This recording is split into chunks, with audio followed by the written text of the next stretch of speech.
नमस्कार भक्तों।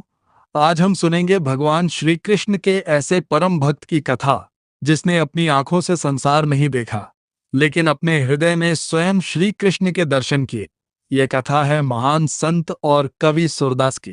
कहा जाता है कि जब भक्त की पुकार सच्ची होती है तो भगवान स्वयं उसकी सहायता के लिए आते हैं। आइए सुनते हैं ये भावपूर्ण कथा। बहुत समय पहले उत्तर भारत के एक छोटे से गांव में एक बालक का जन्म हुआ। उसका नाम सूरदास रखा गया। जन्म से ही उसकी आंखों की ज्योति नहीं थी। परिवार के लोग इस बात से दुखी थे कि उनका पुत्र इस सुंदर संसार को कभी देख नहीं पाएगा। लेकिन किसी को ये नहीं पता था कि ये बालक संसार की आंखों से नहीं, बल्कि भक्ति की आंखों से भगवान श्री कृष्ण के दर्शन करेगा। जैसे जैसे सूरदास बड़े होने लगे, उनका मन सांसारिक खेलों में नहीं लगता था। जब गांव के बच्चे खेलते कूदते थे, तब सूरदास किसी शांत स्थान पर बैठकर भगवान का नाम जपते रहते थे। एक दिन उन्होंने गांव के मंदिर से श्री कृष्ण की लीलाओं का कीर्तन सुना। बालक सूरदास उस मधुर कथा को सुनकर भाव विभोर हो गए। उस दिन से उनके हृदय में श्री कृष्ण के प्रति ऐसा प्रेम जागा जो जीवन भर कभी कम नहीं हुआ। सूरदास अक्सर भगवान से कहते, हे मेरे श्याम, मैं आपको अपनी आंखों से तो नहीं देख सकता, लेकिन मेरे हृदय में आपका सुंदर स्वरूप हमेशा बसता है। कहते हैं कि उसी दिन से भगवान श्री कृष्ण की विशेष कृपा सूरदास पर होने लगी। समय बीतता गया और बालक सूरदास की आयु बढ़ने लगी। यद्यपि वे संसार की वस्तुओं को अपनी आंखों से नहीं देख सकते थे, लेकिन उनके हृदय में भगवान श्री कृष्ण की छवि हर समय बसी रहती थी। प्रतिदिन प्रातःकाल वे उठकर भगवान का नाम जपते और मंदिर के पास बैठकर भजन सुनते। जब भी कोई संत या कथावाचक गांव में आता, सूरदास सबसे पहले उसकी कथा सुनने पहुंच जाते। एक दिन एक संत ने भगवान श्री कृष्ण की बाल लीलाओं का वर्णन किया। उन्होंने बताया कि कैसे नन्हे कान्हा गोकुल में माखन चुराते थे, गोपियों को हंसाते थे और अपनी मधुर बांसुरी से सबका मन मोह लेते थे। यह सुनकर सूरदास का हृदय प्रेम से भर उठा। उन्होंने मन ही मन निश्चय किया कि वे अपना पूरा जीवन भगवान श्री कृष्ण की भक्ति में समर्पित कर देंगे। अब सूरदास घंटों तक कृष्ण नाम का जप करने लगे। गांव के लोग भी उनकी भक्ति देखकर आश्चर्य करते थे। कई लोग कहते, ये बालक साधारण नहीं है, इसके हृदय में भगवान का विशेष वास है। सूरदास को इन बातों से कोई मतलब नहीं था। उनका मन तो केवल अपने प्रिय श्याम के चरणों में लगा रहता था। उन्हें यह विश्वास था कि एक दिन भगवान अवश्य उनकी पुकार सुनेंगे और उन्हें अपने दर्शन देंगे। सूरदास जैसे जैसे बड़े होते गए, उनका मन संसार से हटकर भगवान श्री कृष्ण की भक्ति में अधिक लगने लगा। उनके माता पिता चाहते थे कि वे घर गृहस्थी के कार्यों में ध्यान दें, लेकिन सूरदास का मन तो केवल अपने प्रिय श्याम में रमा रहता था। एक दिन सूरदास मंदिर में बैठे भगवान का भजन कर रहे थे। तभी एक संत वहां आए। उन्होंने सूरदास की भक्ति और श्रद्धा को देखा। संत ने कहा, बेटा, तुम्हारे हृदय में भगवान के प्रति सच्चा प्रेम है। यदि तुम इसी प्रकार भक्ति करते रहे, तो एक दिन स्वयं श्री कृष्ण तुम पर कृपा करेंगे। संत के ये शब्द सूरदास के हृदय में बस गए। उसी दिन उन्होंने निश्चय किया कि वे अपना जीवन भगवान की सेवा और भक्ति में समर्पित कर देंगे।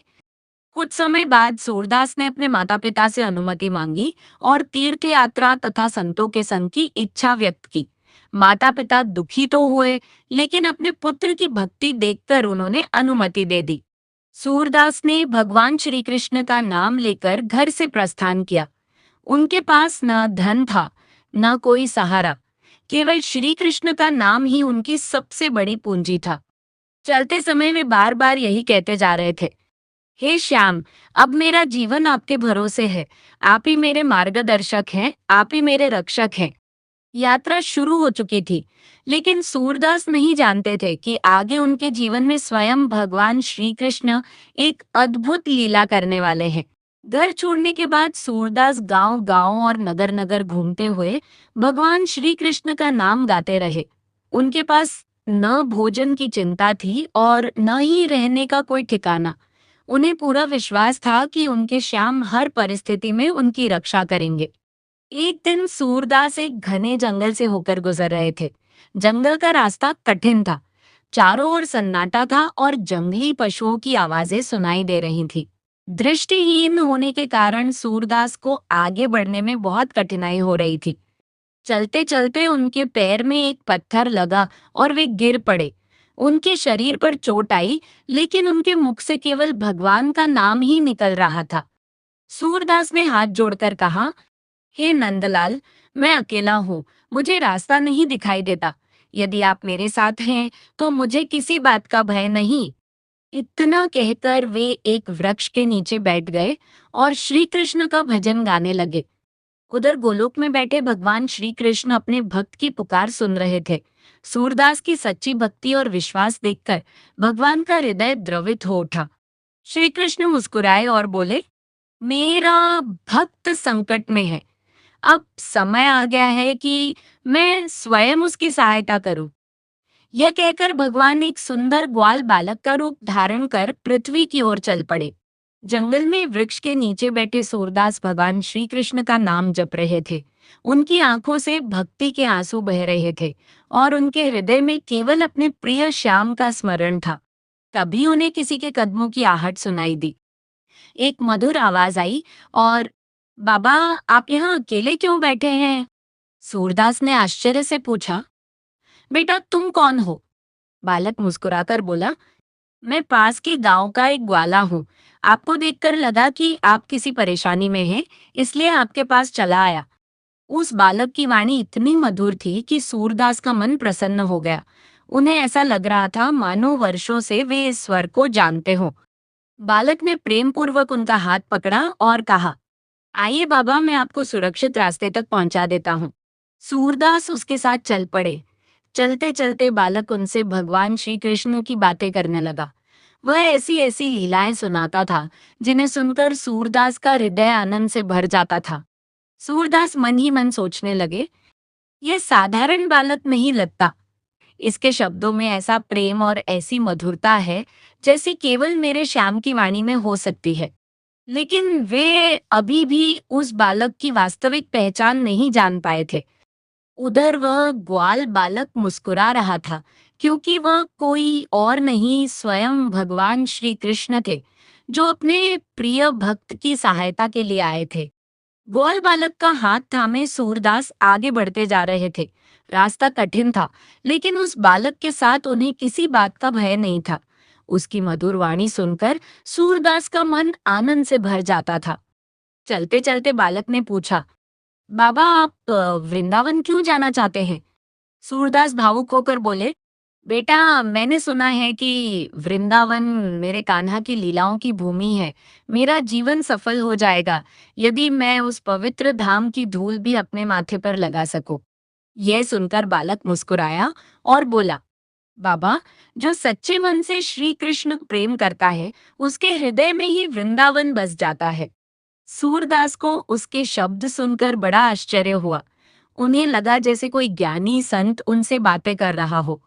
कुछ देर बाद दोनों यमुना तट के पास पहुंचे। वहां शीतल हवा बह रही थी और पक्षियों का मधुर कलर सुनाई दे रहा था। बालक ने कहा, बाबा, अब वृंदावन अधिक दूर नहीं है। आपकी मनोकामना शीघ्र ही पूर्ण होने वाली है। सूरदास का हृदय खुशी से भर उठा। वे बार बार भगवान का नाम लेने लगे। लेकिन उन्हें यह नहीं पता था कि जिस बालक के साथ वे चल रहे हैं, वह कोई साधारण ग्वाला नहीं, बल्कि स्वयं उनके आराध्य श्री कृष्ण हैं, जो अपने भक्त की परीक्षा पूरी कर उसे दिव्य कृपा देने वाले हैं। कुछ समय बाद ग्वाल बालक सूरदास को लेकर वृंदावन के समीप पहुंच गया। सूरदास का हृदय आनंद और भक्ति से भर उठा। वे बार बार भगवान श्री कृष्ण का नाम जप रहे थे। तभी बालक ने कहा, बाबा, आपका वृंदावन आ गया। अब आप यहाँ से आसानी से आगे जा सकते हैं। सूरदास ने प्रेम पूर्वक कहा, बेटा, तुमने मेरी बहुत सहायता की है। मैं तुम्हारा उपकार कैसे चुका सकता हूँ? बालक मुस्कुराया और बोला, भक्त का प्रेम ही मेरे लिए सबसे बड़ा उपहार है। जैसे ही सूरदास ने यह वचन सुना, उनके हृदय में एक अद्भुत कंपन हुआ। उन्हें लगा कि यह स्वर कहीं पहले भी सुना हुआ है।